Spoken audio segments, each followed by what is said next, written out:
Some people like drinking beer, specifically IPAs. And then you got those other people who like drinking whiskey. What happens when you combine those two together?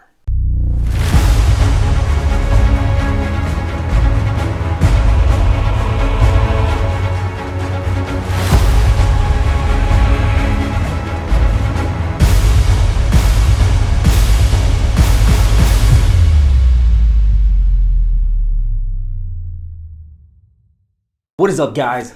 Welcome back to Bottled and Bond, and today on Mix It Up Fridays, we are going to visit a distillery in Scotland. Now, Glenfiddich makes different whiskeys with different age statements. In the last year, they came out with what is known to be an experimental whiskey, which, to be honest, in my opinion, I think it shouldn't be experimental. I think they should just go ahead and lay it out on the table, see what it's got, because personally, it's freaking good.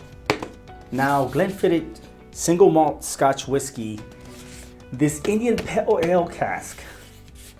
This is what happened. Brian Kinsman, the malt master, came up with a great idea to combine his whiskey and the robust flavors of a Speyside craft brewery. So what happened is he teamed up with the brewery, and they came up with a plan. So now the brewery, the way they do, after they get all their barrels and they age them, whatever they do with the IPAs that they make over there, they store those casks and then transfer them back up to the Glenfiddich distillery. And what they do is they get their typical Glenfiddich whiskey and they age it for an extra 12 weeks, so an extra 3 months in these IPA casks. And then thus comes out the IPA version of the Glenfiddich. On any regular day, I will say, nonetheless, let's open it up. But being that I really wanted to try this, I've done opened this already a few weeks back, and I'm sorry guys, I just couldn't keep my hands off of it. So this is the Glenfiddich Experimental Series number 1. They did, I think, 2 or 3. There's a cinnamon fire one, and I forget what the other one is. Maybe more than that too, don't quote me on that. This is coming in at 43% alcohol by volume. So regardless of the fact that I did drink it, nonetheless, let's open it up again. Oh, so delicious. I was very excited to try this when I first saw it, only because it's IPA, man. Like it's my go-to on the weekends, watching football or not. One thing that I like about the nose on this is that although you pick up the fruity orange zest, all the different citrusy notes that you pick up with this, you still pick up the whiskey, the vanilla, maybe a little cinnamon, but it's almost like you're smelling into a beer. I kid you not. It's like you're smelling to a hoppy, very strong beer. Now, IPAs are made in different ABVs. I've had IPAs that were only 4.5% alcohol by volume, and I've had IPAs that were 12% alcohol by volume.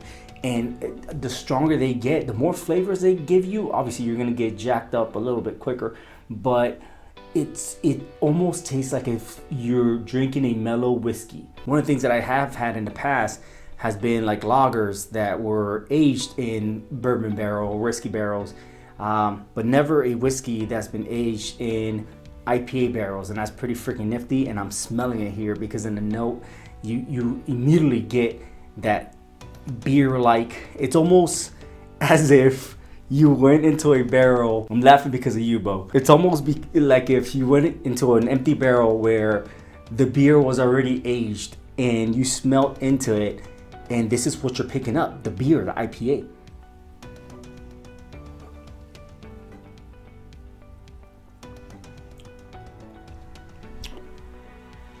Oh man, I love it. It's very sweet. So on the nose, the immediate thing is the beer-like hoppy notes that you pick up along with the citrus. On the actual palate, immediately you get a slight kick, but it's sweet and I like it. And that's where you get the cinnamon and the vanilla. So don't expect nothing that's sour or nasty, or don't expect those IPA notes where it's like, man, that's very hoppy and bitter and sour. No, this is very sweet, just like a good whiskey should be, and Glenfiddich is a very good whiskey, and this one is kicking ass, man. It's those sweet cinnamon, vanilla, brown sugar. This almost is like a over enhanced bourbon with a lot of mellow notes of the Scottish single malts that you've gotten. Very citrusy. I feel like because of the IPA, I'm also picking up grapefruit, or almost like a blood orange. Man, this is freaking delicious. On their website, they do have a recipe that incorporates the peel of a blood orange twisted and dropped in there. So maybe that's why that pairs pretty good with the IPA style Glenfiddich single malt. But this is freaking delicious. I don't want to drop this into my decanter. I just want to drink it. Glenfiddich, if you're watching this, erase the word experimental. This isn't experimental. This needs to be on your shelf for life. Nonetheless, guys, if you've had this, please let me know in the comments below. If you have not had this and you are a beer drinker as well, specifically IPAs, I guarantee you're gonna like the Glenfiddich IPA cask. This is delicious and gorgeous and sexy, and damn it, it gets my vote.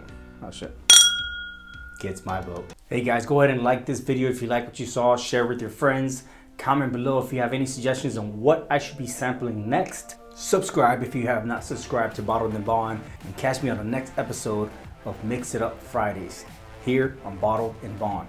I'm Ozzy. This is Glenfiddich Experimental IPA, and this is Bottled and Bond. Cheers.